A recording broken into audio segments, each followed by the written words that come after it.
Hello बच्चों, आइए इस प्रश्न को पढ़ते हैं। शुद्ध जर्मेनियम के एक नमूने में कमरे के ताप पर इलेक्ट्रॉनों तथा होलों की गतिशीलता क्रमशः 0.36 मीटर स्क्वायर प्रति वोल्ट सेकेंड तथा 0.17 मीटर स्क्वायर प्रति वोल्ट सेकेंड है। यदि नैज वाहक सांद्रता Ni का मान 2.5 × 10⁻19 प्रति मीटर क्यूब हो तो जर्मेनियम की विद्युत चालकता ज्ञात कीजिए। आइए इस प्रश्न की मुख्य अवधारणा की चर्चा करें। मान लीजिए हमारे पास में एक जर्मेनियम का टुकड़ा है कुछ इस तरीके से। तो जर्मेनियम एक अर्धचालक है जिसके अंदर होल भी होंगे और इलेक्ट्रॉन भी होंगे। तो जर्मेनियम एक शुद्ध अर्धचालक है, इसलिए इसके अंदर इलेक्ट्रॉन की जो संख्या घनत्व होगी अर्थात इलेक्ट्रॉन की सांद्रता जिसे हम Ne से दर्शा देते हैं, होल की सांद्रता जिसे हम Na से दर्शा देते हैं, ये आपस में बराबर होंगे क्योंकि इनकी संख्या दिए गए अर्धचालक के अंदर बराबर होगी। और जो Ni का मान होता है अर्थात नैज वाहक सांद्रता, दरअसल वो बराबर होता है Ne × NH के, क्योंकि ये दोनों बराबर हैं यहाँ पे, इसलिए Ne NH दोनों का मान जो होगा वो दरअसल बराबर होगा Ni के। तो ये तो हो गई पहली बात एक शुद्ध अर्धचालक के लिए। अब दरअसल अगर हम प्रतिरोध का मान लिखें तो प्रतिरोध का मान लिखा जाता है प्रतिरोधकता गुणे लंबाई बटे अनुप्रस्थ काट क्षेत्रफल A। अब जो चालकता होती है दरअसल वो प्रतिरोधकता का उल्टा होता है कुछ इस तरीके से। तो यहाँ इस सूत्र से अगर हम चालकता का मान लिखना चाहें तो वो बराबर हो जाएगा L/R × A के बराबर में। समीकरण एक नाम दे देते हैं इसको। अब मान लीजिए कि कहीं पे विद्युत क्षेत्र E मौजूद है कुछ इस तरीके से, और मान लेते हैं कि यहाँ से यहाँ तक की जो दूरी है D है। तो इस D दूरी के दौरान जो विभवांतर उत्पन्न होगा वो हो जाएगा E × D। इस चीज को भी हम इस्तेमाल करेंगे।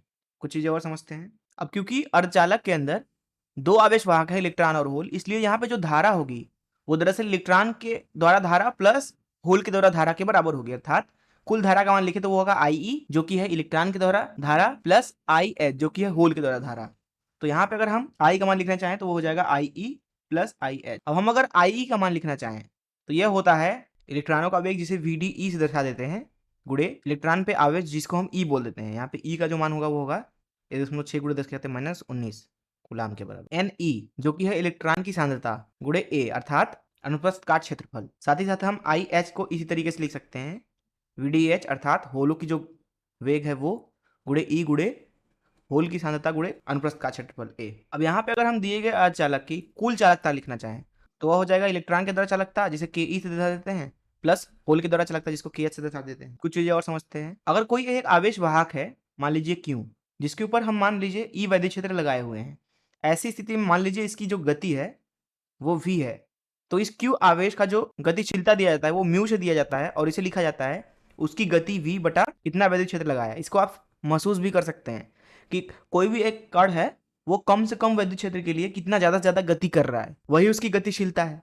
अर्थात कम वैद्युत क्षेत्र से ही अगर वो तेजी से चलने लगे तो ज्यादा उसकी गतिशीलता होगी, इसलिए वैद्युत क्षेत्र नीचे है और उसकी गति ऊपर है।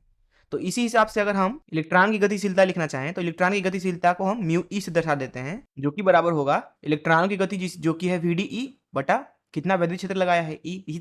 इसी तरीके से अगर हम होल की गतिशीलता लिखना चाहें जिसे हम μh से दर्शा देते हैं तो ये हो जाएगा होल की गति जो कि है VDH, होल का वेग जो कि है VDH बटा वैद्युत क्षेत्र E। तो यहाँ से हम कुल चालकता लिख सकते हैं इलेक्ट्रॉनों की चालकता प्लस होल की चालकता। अब यहाँ पे अगर हम चालकता के लिए सूत्र देखें तो वो है L/RA।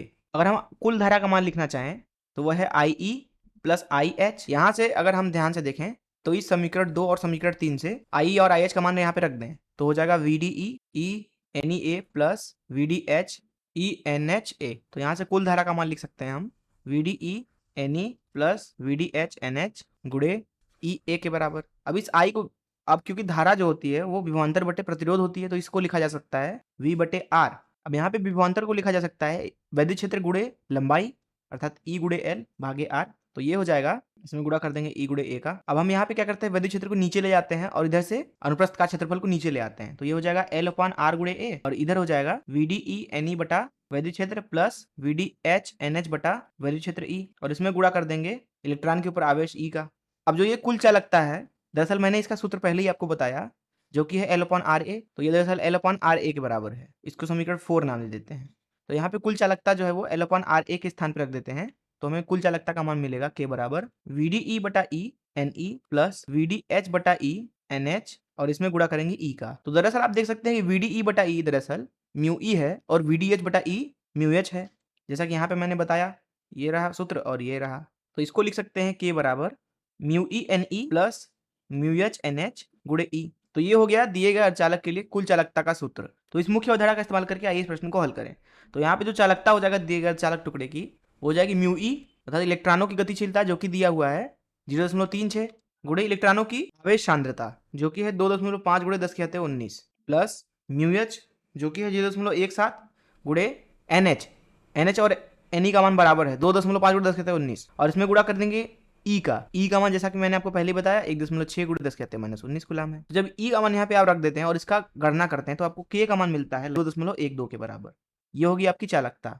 मैं आशा करता हूँ कि आपको इस प्रश्न का हल जरूर समझ में आया होगा। धन्यवाद।